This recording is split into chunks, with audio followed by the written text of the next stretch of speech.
Hi, good day. My name is Ricardo Wyngaard, and today we're going to do a video tutorial on how to register in terms of the Non-Profit Organizations Act.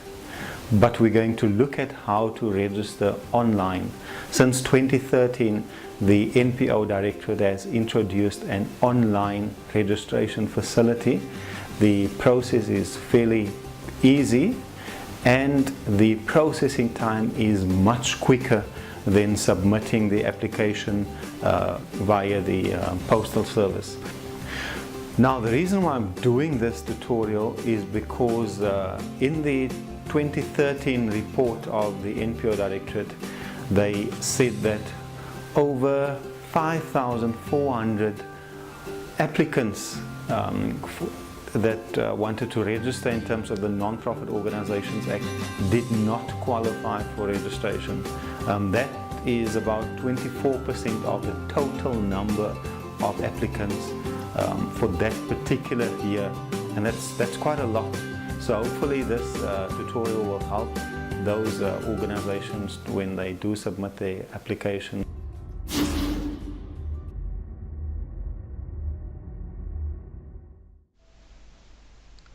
Okay, so let's go to the website of the NPO Directorate. So on the left hand side of the options, under top tasks, you'll find here it says register an NPO.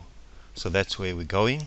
So what I've done is I've actually completed some of the information on this form. Let's go to that page. Okay, so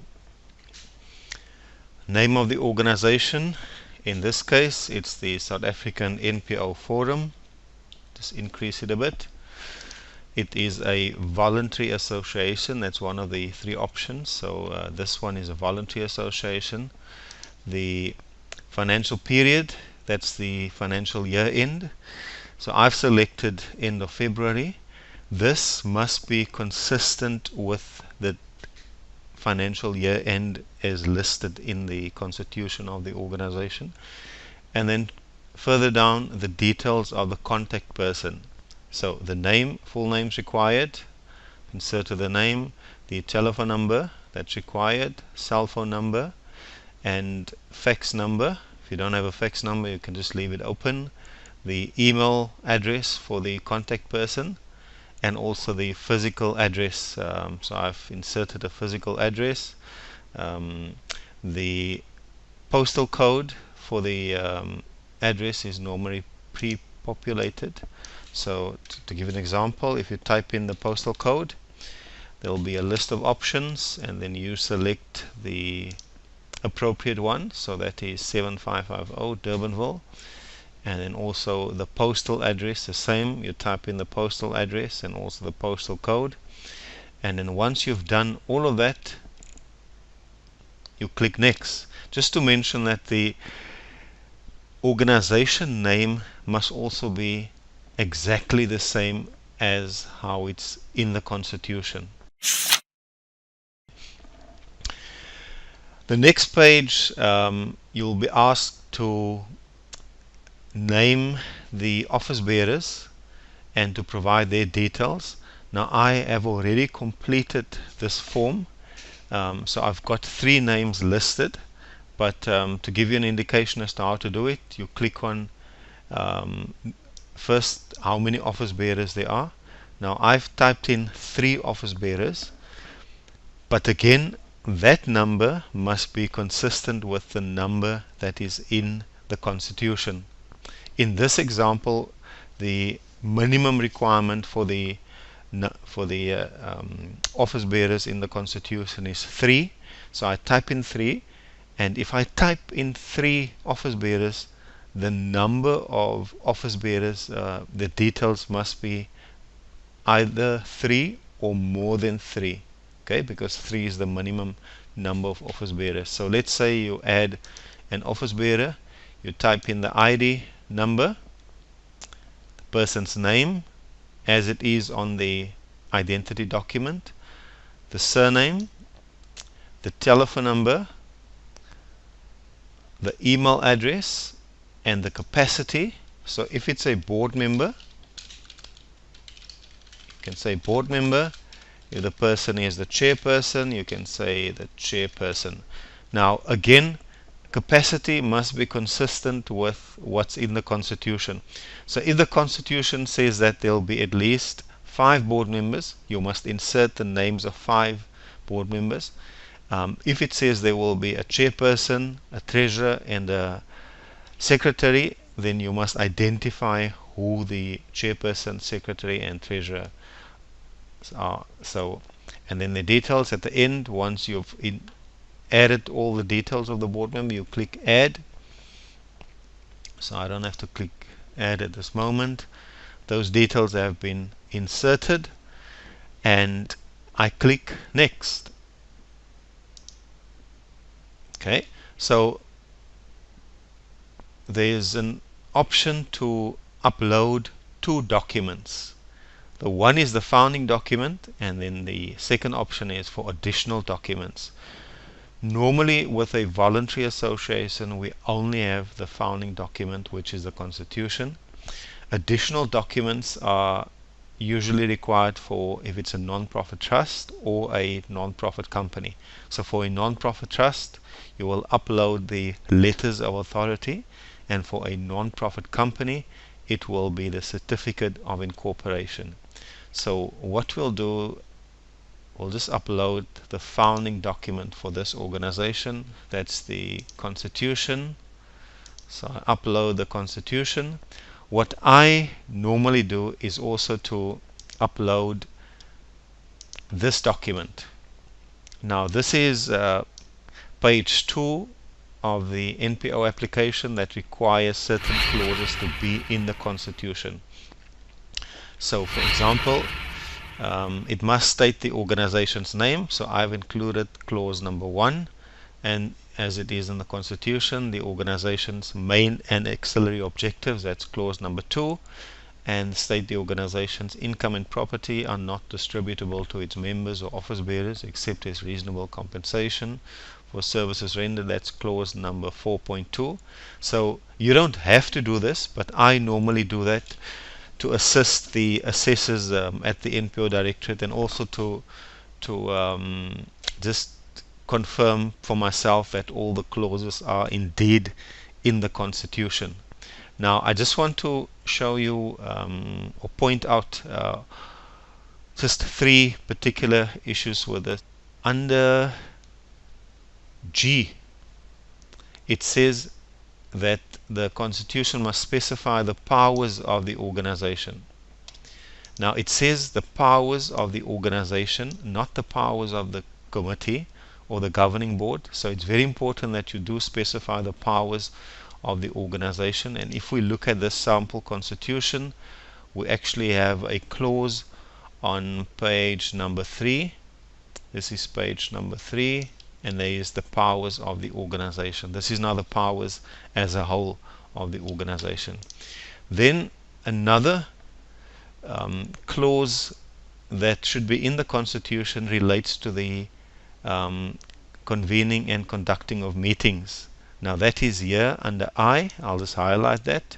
It says the Constitution must set out the rules for convening and conducting meetings, and then it says including quorums required for and the minutes to be kept of those meetings. So what I've done here is I've put in clause number 7.9, but also 7.9.f and 7.9.I, because that talks specifically about the quorum and the minute requirements.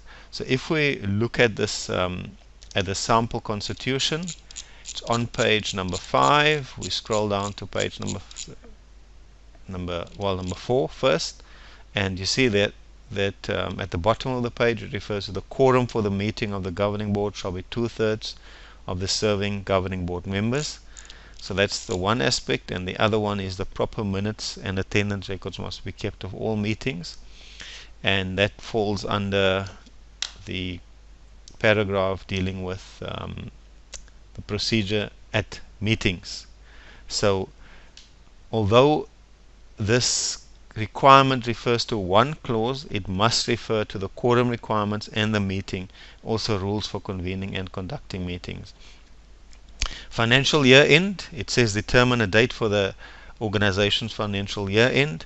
Now again, that must be consistent with the information that's included on the NPO website. So I've said the end of February. So let's just check on our constitution if that is correct. There we go. 11.3 says the financial year end of the organization shall be the end of February. And then what we've done is we've listed the names of the board members. So and we said it's 3 board members. Okay, so that total must also be consistent with the number reflected in the constitution. So if we look at the constitution where reference is made to the number of board members, we see on page 3 it says a minimum of 5 members shall serve on the governing board bearing the following portfolios: the chairperson, the vice chairperson, the treasurer, the secretary, and the vice secretary. Now, so this means if we submit this constitution with the in the format that we've just described online, it would actually not qualify because we've only provided 3 board members, not 5, and we only described the portfolios for 3 board members. But this is only a test, so this isn't an actual application. But they're just to indicate some of the common mistakes that are being made. So I'm going to upload that page as well, page number 2, just for the benefit of the assessors at the NPO Directorate, and then click next. And then says, I accept and declare that I'm duly authorized by my organization to complete and submit this information, and that it is to the best of my knowledge correct. If you agree, you can click that particular box. But I just want to go back to the previous pages, because you can go back to double check that your application is in order. So this goes back to the previous page, the names of the 3 board members. If you go further back, it goes to the first page, and that will, you can double check if the information is correct. Go back to the next page. It's very important to check this, because sometimes not all the details are captured accurately in the system. So it's important to double check. If you have uploaded the details of 5 board members, then those 5 the details of those 5 board members should be reflected. So I've uploaded 3. It says number of board members 3, and normally if it's all reflected on this page, then it's in order. So we click next, and the last page again we click next, and then we click on the tick on this box, and we click submit.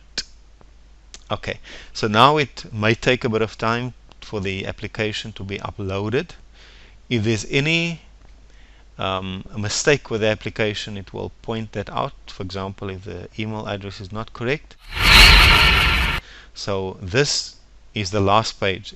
It's giving a reference number, and it's basically confirmation that the application has been uploaded.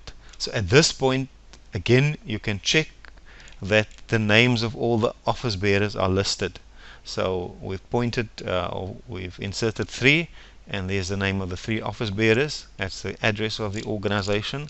So what I normally do is I save this page as proof.